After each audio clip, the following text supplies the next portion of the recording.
हैं उन्हें रखने के लिए हमें कंपलसरी एक डीमैट अकाउंट की ज़रूरत पड़ती है। पहले शेयर्स की खरीद और बिक्री ऑफलाइन यानी फिजिकल फॉर्म में शेयर सर्टिफिकेट्स के रूप में होती थी और हमें उन शेयर सर्टिफिकेट्स को संभाल कर रखना पड़ता था। इसमें हमें सर्टिफिकेट्स के खराब हो जाने और चोरी हो जाने का भी डर रहता था। पर आजकल टेक्नोलॉजी की मदद से सभी शेयर्स पेपरलेस यानी डिजिटल फॉर्म में डीमैट अकाउंट में स्टोर किए जाते हैं। जब हम शेयर्स बाय करते हैं तो 2 ट्रेडिंग डेज के बाद वो शेयर्स डिजिटल फॉर्म में हमारे डीमैट अकाउंट में शो होने लगते हैं और जब हम वो शेयर्स बेचते हैं तो हमारे डीमैट अकाउंट से डेबिट होकर शेयर्स बाय करने वाले के डीमैट अकाउंट में जमा हो जाते हैं।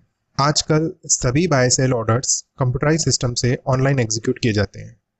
ये इलेक्ट्रॉनिक ट्रेडिंग सिस्टम काफ़ी ट्रांसपेरेंट होता है और इससे लाइव शेयर प्राइस और सभी बाय सेल ऑर्डर्स को कंप्यूटर स्क्रीन पर देख सकते हैं। डीमैट अकाउंट कैसे खुलवाते हैं? सेबी के द्वारा 2 ऑर्गेनाइजेशंस CDSL यानी सेंट्रल डिपॉजिटरी सिक्योरिटीज लिमिटेड और NSDL national securities depository limited को डीमैट अकाउंट ओपन करने की जिम्मेदारी दी गई है। इन ऑर्गेनाइजेशंस में रजिस्टर्ड DP यानी डिपॉजिटरी पार्टिसिपेंट जैसे जीरोधा, शेर खान, एंजल ब्रोकिंग वगैरह ही डीमैट अकाउंट खोल सकते हैं। डीमैट अकाउंट को ओपन करने के लिए हमें इन डॉक्यूमेंट्स की जरूरत पड़ती है। पहला पैन कार्ड, दूसरा KYC डॉक्यूमेंट जैसे आधार कार्ड, तीसरा internet banking enabled bank account और चौथा कैंसिल चेक। यदि हमारे पास ये सारे डॉक्यूमेंट्स हैं तो हम ऑनलाइन ही 5 मिनट में अपना डीमैट अकाउंट खुलवा सकते हैं। अगर आप चाहें तो आप डिस्क्रिप्शन में दिए गए लिंक का यूज़ करके जीरोधा ब्रोकर के साथ अपना डीमैट अकाउंट मात्र 5 मिनट में खुलवा सकते हैं। अलग अलग ब्रोकर अलग अलग डीमैट चार्जेस के साथ डीमैट ओपनिंग चार्जेस और डीमैट एनुअल मेंटेनेंस चार्जेस लेते हैं। डीमैट ओपनिंग चार्ज का पेमेंट हमें वन टाइम, DP चार्जेस का पेमेंट हर बार शेयर्स बेचते वक्त और एनुअल मेंटेनेंस चार्ज यानी AMC का पेमेंट हर साल करना होता है। ट्रेडिंग अकाउंट क्या होता है?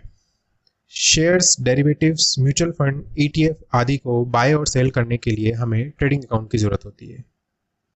इस अकाउंट को हम उसी ब्रोकर के पास जहां हमने अपना डीमैट अकाउंट ओपन करवाया है खुलवा सकते हैं ताकि हमारा ट्रेडिंग अकाउंट और डीमैट अकाउंट एक साथ आसानी से लिंक हो जाए।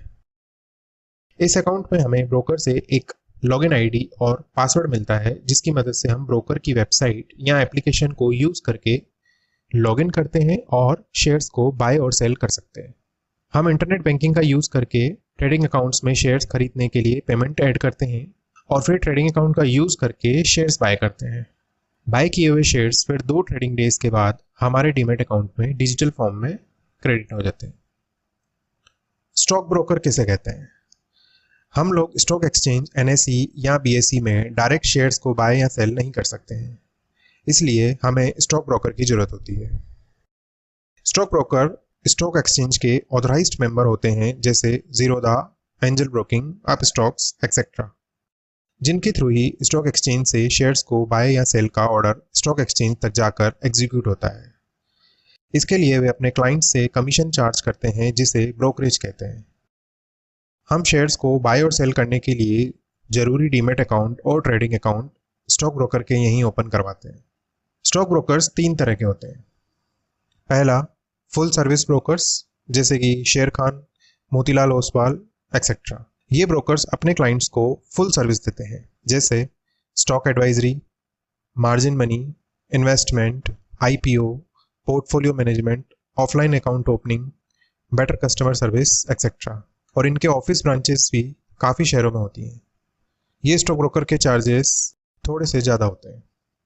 दूसरा बैंक बेस्ड स्टॉक ब्रोकर जैसे HDFC securities, ICICI direct, Kotak securities etcetera. ये वो ब्रोकर्स होते हैं जो फुल सर्विस ब्रोकर्स जैसी फैसिलिटीज़ के साथ बैंकिंग फैसिलिटीज़ भी देते हैं, यानी आप डीमैट, ट्रेडिंग और बैंक अकाउंट तीनों इनके साथ एक साथ खुलवाकर लिंक करवा सकते हैं। तीसरे आते हैं डिस्काउंट ब्रोकर्स जैसे जीरोधा, अपस्टॉक्स एक्सेट्रा। इन ब्रोकर्स के चार्जेस काफ़ी कम होते हैं क्योंकि ये स्टॉक एडवाइजरी जैसी सर्विस नहीं देते। इनके यहाँ अकाउंट ओपनिंग भी ऑनलाइन ही होती है। कम चार्जेस की एक वजह इनके बहुत कम शहरों में ब्रांचेस या ऑफिस होना भी है। इनका ज़्यादातर काम ऑनलाइन ही होता है। उम्मीद है आपको हमारा ये बिगिनर वीडियो समझ आया होगा। यदि आपको ये वीडियो पसंद आया तो इसे लाइक कीजिए, अपने दोस्तों के साथ शेयर कीजिए। अगर आप हमसे कोई क्वेश्चन पूछना चाहते हैं या सजेशन देना चाहते हैं तो हमें कमेंट जरूर करें। और इस तरह के ज़्यादा इन्फॉर्मेटिव वीडियोस को देखने के लिए हमारे चैनल ट्रिक्स गुरु को ज़रूर सब्सक्राइब कीजिए। मिलते हैं अगले वीडियो में।